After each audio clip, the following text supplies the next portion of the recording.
Hey, everybody. You are about to hear a brief retelling of the movie Bold. Enjoy the movie. A 12-year-old kid living in the ghetto comes to a Latina woman who gives him milk and cookies. He is here to pick up the goods packaged in small bags. The aunt almost cheated the boy, pocketing one bag.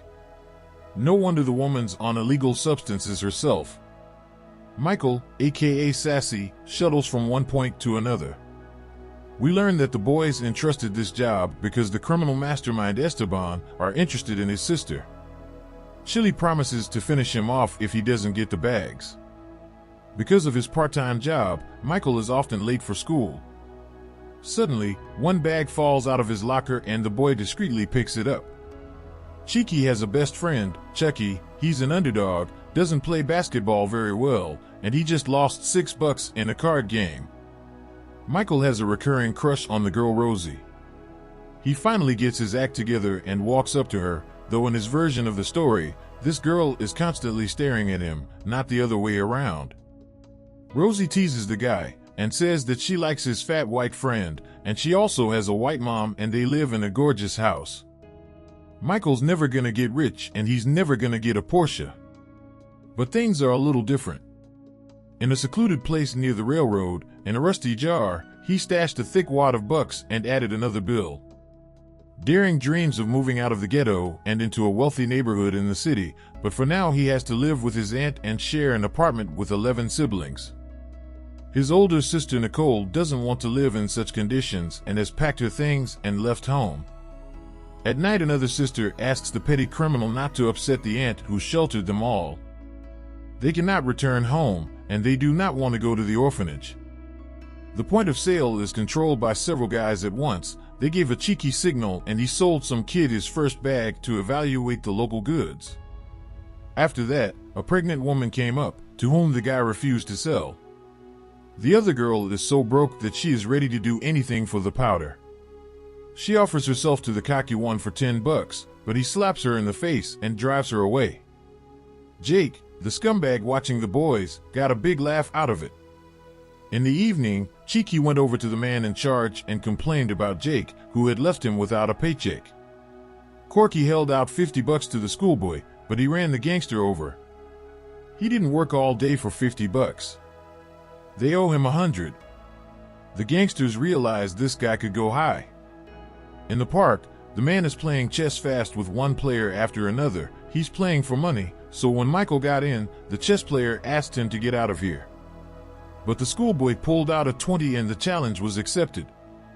Pretty soon the cheeky one announced that he would put the match in 4 moves, but the man, according to him, is a lousy player, so he got a checkmate in 2 moves. Watching the game was Sam, Michael's father, who taught him the game of chess. Starting the game, he gets his son. Michael has to adjust to the opponent's game if he likes to attack, forcing him to defend and vice versa. He also tells the guy that sometimes it's better to act in a team than by himself, and draining a bottle of beer puts him in checkmate. Despite the adult criminal endeavors that Cheeky engages in, he enjoys spending time with his peers as well. Chucky has a dog that he's going to expose to dogfighting, which is absolutely not to Michael's liking, who treats Rusk much better than her owner. But Chubby is determined to make money on the dog and buy himself new sneakers and a gold chain. Daring came home to the main Esteban. The latter does not really like that sometimes the schoolboy moonlighting on the crust. His product is much more dangerous than Esteban's, and so are his customers who are hooked on it. And the cops don't push as hard. The guy can run a business with him until he's 50, but don't try any of it yourself. Esteban goes from business to vulgar praise of Michael's sister, despite the fact that he's married and is rocking his daughter right now. The boss pokes around to see if Nicole has a boyfriend. Daredevil convinces that her aunt won't let her date anyone, but in fact Nicole is now staying with her boyfriend James, also a dealer, and he doesn't like Michael competing with him on his turf. The boy tells a stupefied Nicole about Esteban, but she's dating James because he has a lot of product. She doesn't want to be with Esteban because he looks at her like a queen. She's just a flawed cunt, which is how James treats her, so she's with him. On the basketball court, Michael glared at Rosie until she decided to approach him. At the same time, a very talented kid was being beaten almost single-handedly by a team of thugs. Jake stopped him and threw him to the pavement. But the kid didn't take offense and continued to play. Then he beat Jake one-on-one again and put the ball in the ring. The thug pulled out a gun and just shot the talented athlete. The scumbag demands that those who ran away tell everyone what he just did. Only a shocked Michael remained on the set. The thing is that one bullet hit Rosie in the neck and she died right in front of his eyes. To the cops, Daring says he didn't see anything, only heard the shots. The boy now finds it hard to concentrate on chess, his father noticing that Michael feels the pain of losing every piece. But he must realize that this is just a means to get to his king. You may feel that the pieces are your friends, but you must be ready to sacrifice a friend at any moment. It's also important to knock your opponent off balance, and once you've done that, you can attack. Michael had never been able to beat his father.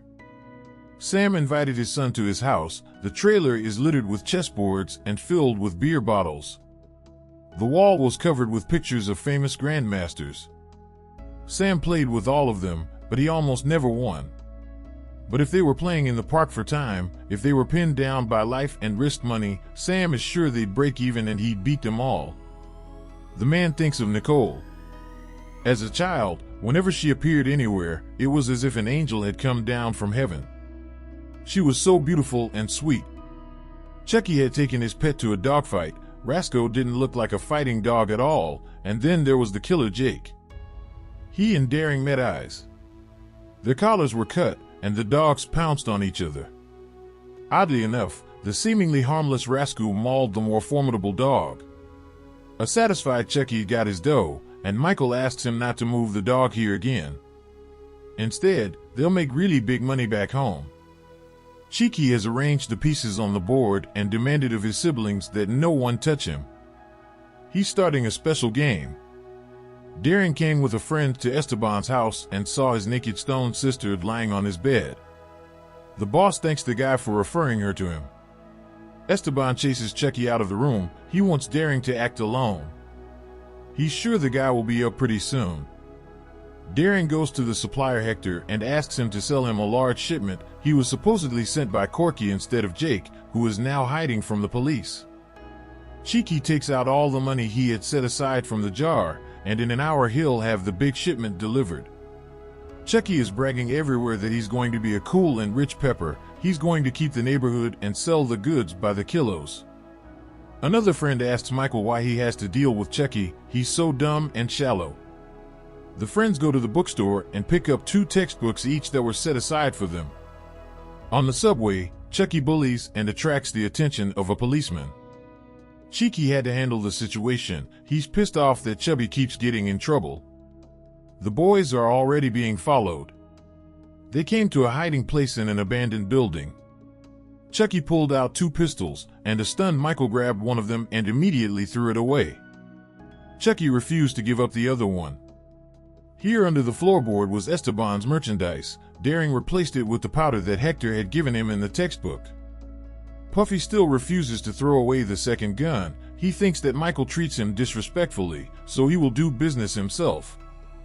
Suddenly a car stopped in front of the guys, and instead of running away, Chucky started shooting at the bandits, and then fell down and dropped the gun, which flew under the tire of the car. The wheel was punctured and it crushed the guy's arm. Michael returned, but could not help his friend. So he had to leave him and run away himself. The little gangster was not spared and shot. The schoolboy is back at the police station and he's lying again that he doesn't know who killed Chucky. The detective left him his card in case the boy tries to talk. The aunt informs Michael that she can't risk the lives of 11 other children because of him, so he will go to the orphanage as soon as there is room. At school, Curly lashes out at Michael, blaming him for Chucky's death. A car was waiting outside Daring's house, and he was thrown into the cabin and brought to court. He thinks Esteban is infringing on his market because he started selling the same product. But Daring says that he didn't work for Esteban, he lied that Jake hired him. The killer was very surprised and wanted to shoot the liar, but he was caught in the crosshairs.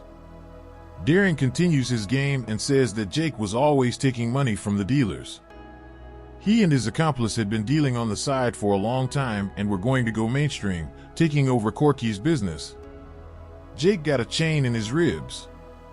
He insists Daredevil pulled the whole thing to set him up. Except where the schoolboy got the $5,000. Corky chained his men to death and asked Daredevil who was supposed to be selling the merchandise on the street, and he pointed to James, his sister's boyfriend. He doesn't show up at home until after 6 o'clock, which is when he should be visited. Then the schoolboy came to Esteban and complained that he was attacked by Corky's men. Daring again lies about the fact that Corky is thinking of taking over his goods and taking away part of the business. And he was supposedly told about it by his sister Nicole, whom Esteban is crazy about. He lied that she wasn't seeing anyone else, in fact she was sleeping with James. James and Corky are going to take out Esteban.